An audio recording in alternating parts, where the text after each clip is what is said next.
Pertanyaan interviewnya udah lupa tuh. Udah nggak kebaca lagi. Oh iya Ibu, nggak apa-apa Ibu. Izin mulai ya Ibu. Oke. Selamat pagi Bu Rere, perkenalkan nama saya Milka Abigail Soetadi. Bersama teman-teman saya, saat ini kami sedang mengerjakan tugas penelitian mata kuliah Bahasa Indonesia dengan berjudul Analisis Kebijakan Kesetaraan Gender untuk Menangkal Intoleransi dan Anti Radikalisme di PT Bank Sentral Asia Tbk KCP Mangga II. Penelitian ini bertujuan untuk melihat bagaimana kebijakan kesetaraan gender diterapkan di lingkungan kerja dan bagaimana kebijakan tersebut dapat mencegah intoleransi serta radikalisme. Topik ini juga kami hubungkan dengan SDGs nomor 5 tentang kesetaraan gender dan isu nasional intoleransi dan radikalisme. Oleh karena itu, kami ingin mewawancara Ibu dan mendengar pandangan serta pengalaman Ibu terkait topik ini. Oke, Ibu, untuk pertanyaan pertama, selama Ibu bekerja di dunia karir, yaitu bekerja di perusahaan-perusahaan besar, apakah Ibu pernah menjumpai atau menemui hal-hal intoleransi dan anti-radikalisme yang merujuk pada ketidaksetaraan gender? Jika pernah, bagaimana Ibu menghadapinya di dalam dunia kerja? Oke. Kalau ketidaksetaraan gender sih, terus terang sih pasti ada, gitu kan. Dunia kerja, untuk level kayak staff, supervisor itu nggak masalah, itu masih aman. Manajer juga udah oke, maksudnya sebagian besar juga udah ada cewek. Cuman untuk sektor-sektor tertentu memang ya, misalnya kayak manufacturing itu ya lebih prefer kayak manajer up itu cowok gitu kan. Cuman kalau di bidang yang lain kayak finance itu perbankan, rumah sakit, terus apa ya, itu kayak consulting. Nah, itu kalau gender udah nggak masalah ya. Untuk yang perusahaan besar yang saya tahu yang masih maksudnya sudah toleransi gendernya udah tinggi itu Sinarmas ya. Sinarmas itu waktu saya kerja yang di BSD itu justru pimpinan CFO-nya mayoritas cewek daripada cowok ya. Dan terus terang dibandingkan yang sebelum-sebelumnya saya juga kaget gitu kan. Dan sebelumnya itu mayoritas cowok gitu kan daripada cewek. Cewek paling satu, sisanya cowok semua gitu kan. Nah kalau ini malah cowoknya cuma dua, sisanya cewek semua. Iya. Tahu ya, mungkin kalau di Mas kebetulan pimpinannya juga cewek ya. Ownernya itu yang megang BSD waktu itu cewek. Tuh. Apakah masalah gendernya jadi lebih lebih open gitu atau enggak, saya nggak tahu ya. Tapi ya tentu saja cewek sama cowok pasti ada plus minusnya gitu kan. Cuma kalau masalah apakah pernah ditemuin, ya pernah gitu. Cuman enggak semuanya gitu. Jadi tetap ada yang sudah open sama mengenai gender gitu. Oke. Baik Ibu, terima kasih. Untuk pertanyaan selanjutnya, dalam perspektif perempuan, apakah Ibu pernah merasakan bahwa perempuan di lingkungan kerja memiliki peran penting dalam membangun toleransi? Ya, kalau intoleransi gender, ya karena seharusnya perempuan sendiri yang harus membuktikan kan bahwa mereka itu bisa setara dengan pria gitu kan. Eh, Salah satu yang menyebabkan wanita itu dianggap tanda kutip tidak mampu itu kan masalah kepemimpinan. Kalau soal masalah otak, kepintaran itu semua udah ngakuin bahwa cewek itu memang banyak yang pintar gitu kan, rajin-rajin, teliti, itu oke. Cuman masalah kepemimpinan, ketegasan ya terutama. Cewek itu lebih soft heart ya, artinya lebih lembut. Jadi kalau ada yang salah lebih mudah dimaafkan, negur juga lebih soft kayak gitu. Nah, satu sisi itu untuk apa ya istilahnya untuk menjaga kayak stabilitas tim, nah itu bagus ya. Cuman kalau kayak di pabrik yang lebih butuh ketegasan karena apa misalnya produksinya kan cepat segala macam segala keputusan itu harus dibuat dengan cepat gitu. Kesalahan itu harus segera ditindak. Nah, jadi image perempuan itu dianggap tidak cocok di tempat-tempat seperti itu gitu. Jadi masalah genderisasi ketidaksetaraan gender, satu sisi saya memang tidak setuju, tapi satu sisi untuk masalah kalau memang seperti itu ya oke gitu, saya terima untuk hal seperti itu. Tapi kalau misalnya istilahnya kalau ada perempuan yang mampu membuktikan bahwa dia tegas gitu kan, maka dia seharusnya dikasih kesempatan gitu untuk membuktikan itu. Baik Ibu, terima kasih Ibu atas jawabannya. Selanjutnya akan dilanjutkan oleh Lydia. Baik Ibu, selanjutnya dilanjutkan oleh saya, Sheila. Menurut Ibu, mengapa tempat kerja menjadi ruang penting untuk menangkal paham kesetaraan gender dalam intoleran dan radikalisme? Oke. Tempat kerja penting ya, istilahnya itu tempat kamu berkarya ya, jadi kamu membuktikan dirimu sendiri di tempat kerja gitu kan. Jadi ya kalau kamu mau membuktikan dirimu plus untuk membuktikan diri kan kamu harus menunjukkan istilahnya prestasimu, karirmu gitu kan. Nah, kalau lingkungan penuh ketidaksetaraan, maksudnya mereka istilahnya dengan sengaja, oh gender tertentu tidak boleh memimpin gitu kan. Nah, yang bisa membuktikan bahwa kamu mampu ya diri kamu sendiri gitu. Bahwa oh iya saya tuh mampu menduduki posisi ini karena saya bisa saya mengambil keputusan gitu. Saya tidak takut ambil keputusan meskipun cewek-cewek. Saya tidak takut misalnya disuruh pergi audit ke yang jauh-jauh tempat yang eh oh, tidak saya tadi agak benar. Oke, saya tidak takut disuruh audit. Kayak dulu misalnya, oh cewek tuh kalau disuruh audit tempat yang jauh-jauh nggak bisa gitu kan. Nanti kan pasti orang tuanya nggak setuju gitu. Kalau enggak, cewek pasti komplain ya. Dikasih tempatnya kok jelek gitu kan. Misalnya kan daerah perkebunan, Oh, audit kan macam-macam ya, bisa perkebunan, pertanian segala macam. Nah, kalau memang bisa membuktikan, oh nggak masalah kok, aku nggak masalah di tempat seperti itu ya, ya oke. Gitu. Karena teman auditor juga sebagian yang memang cewek-cewek ada yang komplain kalau ditaruh di tempat yang ada kutip kayak di daerah kayak gitu, maunya di tempat yang di kota gitu macam ya untuk kenyamanan. Ya mungkin ya plus kalau ada cewek ya kalau kayak pergi audit segala macam biasanya harus ditemenin minimal satu cowok gitu kan. Takutnya hmm. ada apa-apa kayak gitu. Nah, di beberapa perusahaan itu dianggap kayak tanda kutip merepotkan. Ya, jadi ya kamunya yang harus membuktikan bahwa kamu tuh nggak merepotkan gitu. Saya pergi sendiri nggak masalah kok, gitu. Saya bisa jaga diri sendiri gitu. Tuh. Ya dengan membuktikan ya kita tegas gitu. Kita kalau ngomong nggak manja-manja segala macam gitu ya. Jadi orang di sana juga nggak berani macam-macam gitu. Jadi ya memang harus dari kitanya, kita bahwa kita mampu kok, kita bisa kok, kita kalau di istilahnya kalau di meeting kita juga bisa menyampaikan pendapat gitu, nggak terlalu yang malu-malu gimana gitu kan. Terus juga kalau argumen juga kita bisa, argumennya kalau cewek tuh kadang suka dianggap itu kalau argumen tuh ngeyel, nggak mau ngalah, cewek kan suka kayak gitu kan, ngeyel, ntar ngambek, nangis gitu kan, kayak gitu. Nah itu cowok-cowok tuh nggak suka yang kayak gitu tuh. Ya kalau kita sebagai maksudnya ya kalau dari tempat kerja ya profesional gitu loh. Kita nggak setuju ya kalau nggak suka ya kita ngomongnya ya sebagai batas profesional aja masalah kerjaan. Nggak usah dibawa sampai ke ranah yang pribadi kayak gitu. Ya, kayak gitu sih.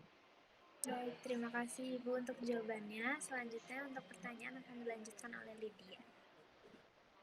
Oke, Ibu, sebelum saya lanjut ke pertanyaan selanjutnya, saya ingin menjelaskan terlebih dahulu bahwa PT BCA KCP Mangga 2 itu memiliki beberapa kebijakan.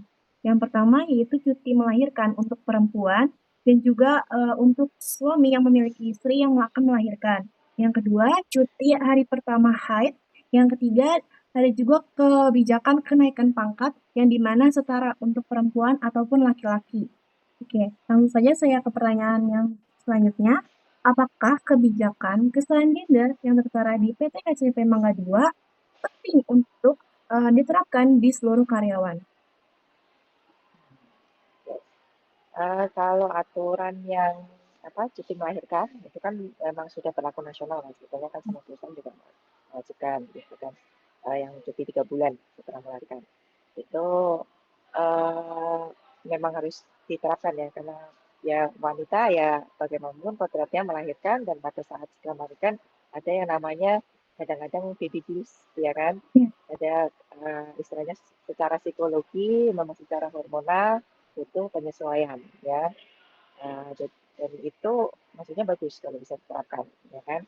Ada beberapa perusahaan yang saya tahu juga minta cutinya tanda kutip dipercepat. Misalnya saya tanya 3 bulan, minta 2 bulan udah masuk ya. Tentu saja dengan kompensasi 1 bulannya ya dibayar ya kompensasi 1 bulannya gitu. Ya itu opsional. Jadi kita bisa melihat itu sebagai, oh ketidaksetaraan, cuman ya kalau sebagai profesional dulu saya lihatnya, ya kalau memang jabatan saya tidak ada yang bisa menggantikan, tugas saya nggak ada yang bisa menggantikan, ya saya masuk. Cuman dengan catatan, kalau misalnya saya butuh pulang cepat atau saya butuh setengah hari, saya minta tolong diizinkan, kayak gitu. Karena ya perusahaan butuh, kita juga butuh, gitu kan. Jadi ya, ya misalnya fairness saja, gitu. Terus kalau masalah yang cuti haid dari pertama, itu memang dituangkan, memang diperbolehkan, tapi terus terang selama saya kerja itu jarang ada yang ngambil, ya. Kecuali yang memang haidnya bermasalah, yang sakit banget di perut. Nah, itu pun biasanya mereka kasih surat dokter, memang menyatakan misalnya ada miom atau apa yang mengganggu, sehingga biasanya haid memang selalu sakit, jadi dia butuh istirahat, kayak gitu. Cuman kalau yang lain biasanya nggak ada sih, nggak ada yang pernah minta. Jadi meskipun secara pemerintah memang diperbolehkan, itu. Cuman biasanya jarang. Istilahnya ya udahlah, cuman cuti haid doang, tidak ada masalah gitu kan, tidak mengganggu aktivitas gitu. Terus kalau di dulu saya kerja bahkan ada ini kalau yang lembur cewek di atas jam 8 malam boleh klaim taksi pulang gitu. Cowok nggak boleh, cowok pulang-pulang sendiri. Justru cowoknya yang komplain, kata kesetaraan gender kok cuma buat cewek, katanya cowoknya enggak. Itu. Jadi justru kalau cowok lembur, justru nebeng pulangnya sama cewek. Jadi yang searah gitu. Ya, lumayan katanya, ngirit ongkos gitu. Jadi yang cowok hanya cewek yang bisa klaim. Gitu. Oke, berarti menurut Ibu, apakah kebijakan ini termasuk pada anti radikalisme dan intoleransi kepada laki-laki? Hmm. Ya, kadang-kadang malah jadi tidak tolerannya ke laki-laki ya. Jadi kayak melahirkan cewek memang oke itu secara hormonal ya. Cuman kalau kayak di luar negeri itu kan seharusnya ayahnya juga ikut menampingin kan. Iya. Nah, kalau di Indonesia itu belum ya. Jadi hanya berlaku untuk cewek, cowoknya enggak gitu kan. Suami itu setahu saya cuma dikasih 3 hari ya. Jadi yang istri dapat 3 bulan, suami itu cuma 3 hari. 3 hari kan berarti cuma ngurusin check in check outnya rumah sakit doang kan, nggak sempat ngebantu yang lainnya. Jadi seharusnya pendampingan suami juga penting gitu. Jadi kalau hormonal lagi nggak stabil, siapa yang ngurus bayinya gitu kan? Tuh, jadi seharusnya suaminya ikut hadir minimal 1-2 bulan lah suami itu. Jadi, kalau di luar negeri kan bahkan kalau di Australia itu bisa sampai suami setahu saya 6 bulan, istri itu setahun, boleh gitu. Nah, saya juga nggak tahu terus pekerjanya siapa yang ngurusin ya kalau sampai cutinya setahun gitu kan. Nah, mereka mungkin sistemnya sudah online-online semua, jadi mungkin gampang tinggal cuman kerjain di rumah sebentar, boleh kayak gitu.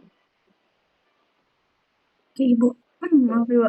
Jadi dalam perspektif perempuan, bagaimana Ibu menilai penerapan kebijakan yang PT BCA tadi memberikan hak cuti pada hari pertama haid bagi karyawannya? Kalau itu sih bagus sih, maksudnya kadang-kadang hari pertama itu memang lagi banyak-banyaknya ya kan. Kalau memang kita tidak nyaman dan diperbolehkan cuti, itu kan lebih baik gitu. Daripada maksudnya di kantor pun kita kalau lagi kayak gitu kadang-kadang terlalu moody banget gitu kan. Jadi kerja juga nggak konsen kayak gitu. Jadi kalau memang ada kebijakan seperti itu lebih bagus gitu. Terima kasih Ibu. Pertanyaan selanjutnya akan dijawab oleh Sheila.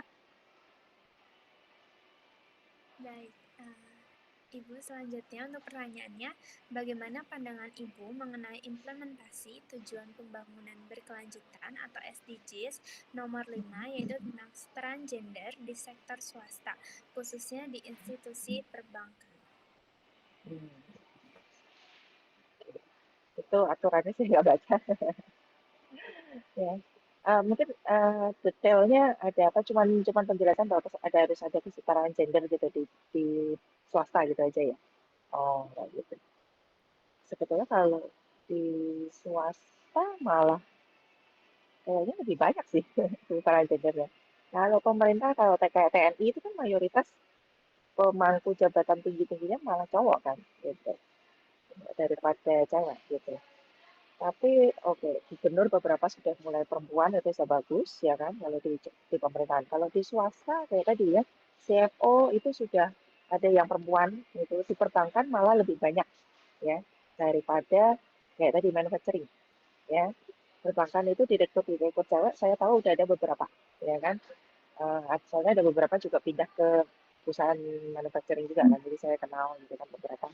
Itu jadi untuk di perbankan itu sebetulnya masalah kesetaraan gender sudah lebih open ya.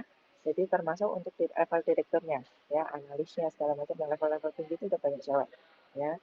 Jadi saya rasa sih kalau soal penerapan di perbankan sudah oke sih kesetaraan gender. Justru pihak swasta yang lain yang perlu ditingkatkan, ya.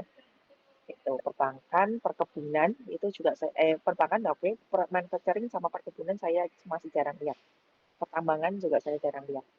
Ya.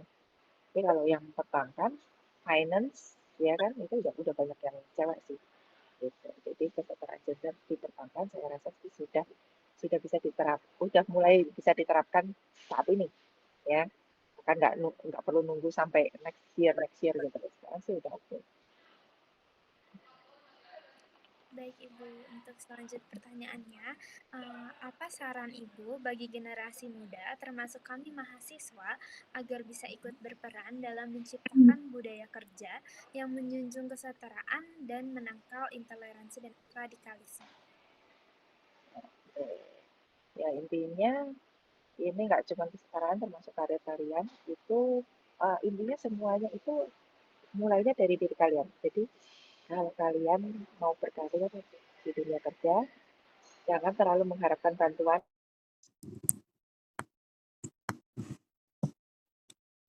meskipun sibuk tinggal sekedar atau teman sekerjanya juga tanda kutip kadang-kadang toksik gitu kan. Tapi tetap harus dari diri kalian yang harus tetap positif, kasih kontribusi, banyak nanya, banyak belajar gitu kan. Salah nggak apa-apa ya. Justru ada istilahnya kalau dulu saya kasih istilah begini ya, kan kadang-kadang orang salah itu suka dihakimi, dijudge gitu kan di lingkungan kerja. Itu saya pernah ngomong, saya lebih prefer orang yang melakukan kesalahan kemudian belajar dari kesalahan daripada nggak pernah salah, tapi kenyataannya dia justru tidak pernah kerja apa gitu. Jadi ini gue bilang, orang kerja 10, salah 3 atau 4, itu masih lebih baik daripada orang kerjanya cuma 3 tapi nggak pernah salah. Ya kan? Kalau orang kerja cuma 3 berarti nilainya dia 3. Kalau orang kerja 10 salah 4 berarti nilainya masih 6. Tetap lebih tinggi daripada yang nilainya 3. Ya. Cuman ya karena di tempat kerja itu nggak ada sistem penilaian kayak di apa di kampus ya, oh ini anak nilainya sekian, ya anak nilainya sekian. Jadi kadang-kadang yang terlihat ya kesalahannya. Oh ini anak sudah melakukan 4 kesalahan, temannya sama sekali belum pernah melakukan kesalahan. Gitu. Jadi jangan takut salah, jangan maksudnya belajar terus menerus ya. Belajar itu oh saya udah bisa melakukan ini berarti saya jadi yang paling pintar. Enggak, begitu kita keluar perusahaan ke perusahaan yang lebih besar lagi banyak sekali yang ternyata lebih pintar lagi gitu. Jadi dulu saya di Pepsi udah ngerasa oh saya konsolidasi pajak segala macam udah ngerti, pindah lagi ada lagi yang lebih pintar lagi ya di bidang yang lain juga. Jadi kadang-kadang ya itu jangan merasa kalaupun udah belajar udah paling pintar di kantor, jangan merasa paling pintar karena di luaran ada lagi yang lebih pintar lagi, lebih pintar lagi, lebih pintar lagi kayak gitu. Terus kalau masalah kesetaraan gender ya tadi kita yang harus membuktikan gitu, kita kan nggak kalah kok sama cowok, kita juga bisa make decision, kita juga bisa tegas gitu kan, kita juga bisa memimpin ngatur anak buah gitu kan. Itu ya kadang-kadang cewek itu kalahnya gitu, jadi ada anak buah yang ngeyangan gitu kan, nggak berani nindak tegas ya, jadi kesannya itu kita pemimpin yang nggak tegas gitu kan, tiap kali ada kesalahan dibiarkan segala macam itu ya. Memang saya termasuk yang tidak tegas dibandingin yang pemimpin yang cowok-cowok ya, dikit-dikit dipecat, dikit-dikit SP kayak gitu. Saya tetap kasih kesempatan gitu, cuman ya iya kalau udah kasih kesempatan berapa kali salah terus ya mau nggak mau SP atau pecat kayak gitu. Apalagi kalau kesalahannya udah fatal ya mau nggak mau ya langsung SP3 gitu. Apalagi kalau di bidang saya accounting itu kan hubungannya sama uang, ya kan? Kalau sudah korupsi, udah uang tadi diambil, otomatis nggak bisa itu langsung S3 gitu. Karena saya bilang accounting itu justru yang dipercaya pegang uang. Dia bilang, kalau orang yang kayak supir, nilep-nilep, paling memang dikasih SP1 atau SP2. Tapi kalau udah kasir, nilep uang, nggak bisa, itu langsung SP3. Karena justru kamulah yang dipercaya pegang uangnya itu, gitu loh. Jadi kalau sekalinya kamu niup itu kesalahannya udah levelnya udah langsung 3 gitu kan. ketiga. Beda sama si driver-driver itu ya, nilep 10.000 uang bensin ya kayak gitu, itu mereka paling SP1. Baik, terima kasih Ibu untuk jawabannya. Selanjutnya akan dilanjutkan oleh Nova. Baik, Ibu, terima kasih untuk pertanyaan terakhir. Jika melihat perkembangan dunia kerja saat ini, apakah Ibu optimis bahwa kesetaraan gender akan terus membaik di Indonesia? Dan apa faktor yang paling krusial untuk menjaganya? Kalau lihat optimis, iya optimis. Karena dari start saya awal kerja sampai yang terakhir berhenti, itu pemimpin perempuan makin lama makin banyak. Ya, termasuk teman-teman saya gitu kan, yang jadi manajer juga banyak gitu kan, cewek-cewek gitu kan. Jadi kalau ditanya optimis ya optimis ya. Nantinya makin lama makin banyak. Terus cewek juga sekarang juga yang makin tegas ya. Karena zaman dulu kan image cewek itu kan harus, oh tutur kata itu harus sopan, harus lemah lembut, nggak boleh teriak-teriak kalau cewek ya. Kalau sekarang nggak ada tuh aturan kayak gitu. Cewek mau teriak-teriak aja gitu. Jadi kita juga berhak untuk teriak marah-marah itu tanpa dijudge gitu bahwa oh ini cewek nggak bener nih. Masa cewek suka teriak-teriak gitu kan? Nggak gitu.